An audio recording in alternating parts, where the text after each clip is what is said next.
Hi guys, I'm making this video in response to an Anon question I received and I had too much to say in response, so I am making a video rather than typing out a response to you, Anon. This is the question that I received. You've been in recovery a year. Wow, I can only imagine. I've had my eating disorder for a year. I'm trying to recover and I was doing okay, but then my crush rejected me and Christmas came and it feels impossible. I've been getting headaches and nausea when I try to eat. Something tells me I'll relapse anyway and I should just give up, but something in me really doesn't want to go back to being miserable. Do you have any advice?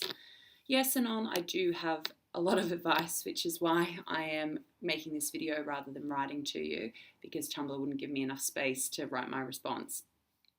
I have been where you are right now, pretty much exactly 6 months ago. I was heartbroken. If you go back through my videos, you'll find many heartbroken, crying, like devastated videos. And I was absolutely crushed. It was the closest I've come in almost 18 months of recovery to relapsing.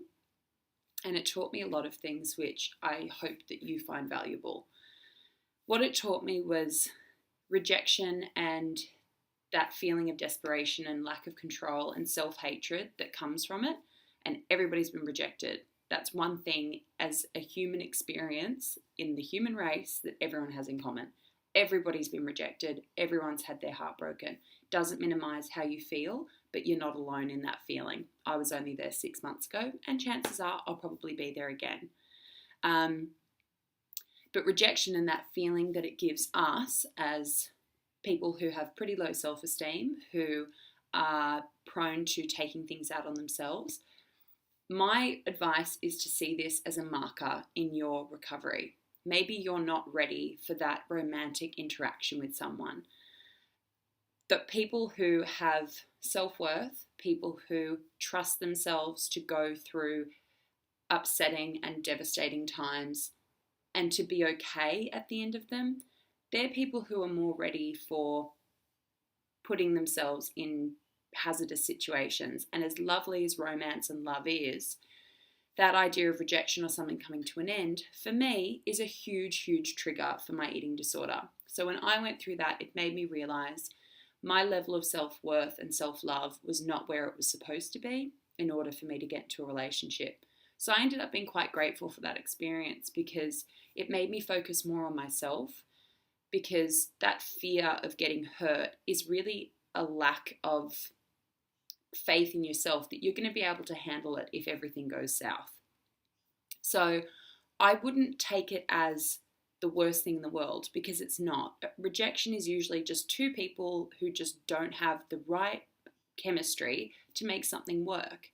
That's why it's such a rare and wonderful thing. It doesn't mean you're not going to find it. It means you've got to go through these little heartbreaks and these little, and they're not little, but when you look back on them, they do seem little. You've got to go through all of these things to work out who the right person is for you, what makes you happy, what's good enough for you. The situation I went through, I realized that kind of behavior, the way that they responded, wasn't good enough. I'm not going to put up with the situation like that again, even though I had done many times before. So don't take rejection personally. Very little do people look at people and go, oh, you're not right for me. It's just a lack of chemistry, that's it. In terms of what you said at the end of your message, which is absolutely crucial, you can sense that you're going to relapse, so why not do it? But then you do say that you don't want to go back to being miserable. That's the part of that sentence that I really, really want you to hang on to, because I know what it's like. I've been through it even recently, thinking that maybe relapsing, maybe this behavior just once will make it better in the short term. It never, ever makes it better. Going through a relapse is falling for the lie and the trick again, that this time, this solution, which it's not, will make it better. It never, ever makes it better. Even if you think, oh, but there's that 30 seconds where it feels better. No, that's the lie. And then think of all of that misery that comes after it. There are so many other ways to get through this pre-relapse period. Reach out to someone.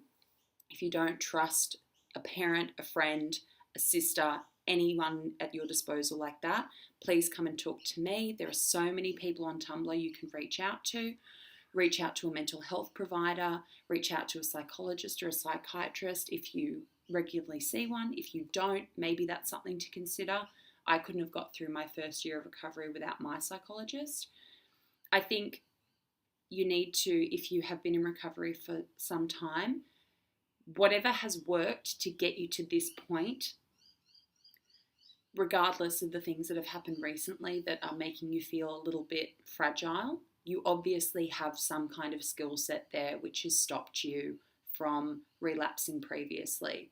For me, I do things like, writing down.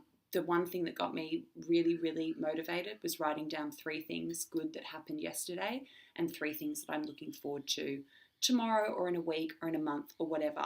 Get those milestones set out in front of you. I know it sounds really lame, but that was the thing that I really struggled with, was having things to look forward to, because I get very stuck in what's happening right now. And if I get stuck in what's happening right now, and right now is really shit, it feels like it's never going to get better. So do little things to remind your depressed part of your brain that this is not how it's going to be forever, that you are going to get out the other side, that there are things to look forward to. And reach outside of yourself. Don't isolate yourself. Don't keep yourself all locked up, whether that's involving yourself more in the Tumblr community. If you don't feel like you can reach out to people in real life, there are people all over Tumblr who are willing to help you, myself included.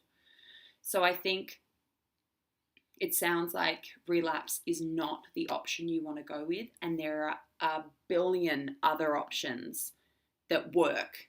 You are potentially going to pick the guaranteed one that doesn't work.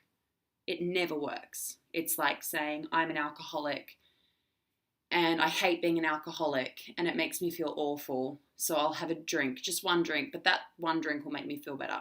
Not true. This disease is something that compounds itself. Misery loves company. Your eating disorder wants you miserable so that you will stay with it forever. But you deserve more than being miserable. You deserve more than being unkind to yourself. You deserve more than this person who's rejected you, or you've perceived that they've rejected you.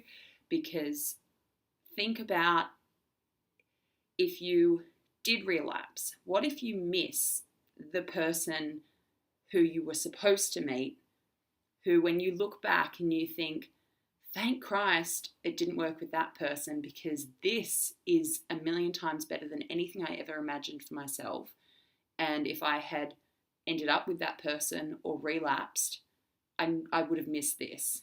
Think about everything that relapsing will take away from you, because anything is possible romantically, every sphere of your life. Like, relapsing will not get you there. It will guarantee that you never, ever, ever get to have those things. So I would say surround yourself with as much positivity as you can possibly manage. I do things like put quotes when I'm feeling really down, quotes that will remind me why I should stick with recovery. This is my background to my phone, and it's a quote by Martin Luther King Jr. And I think it's quite important in this situation.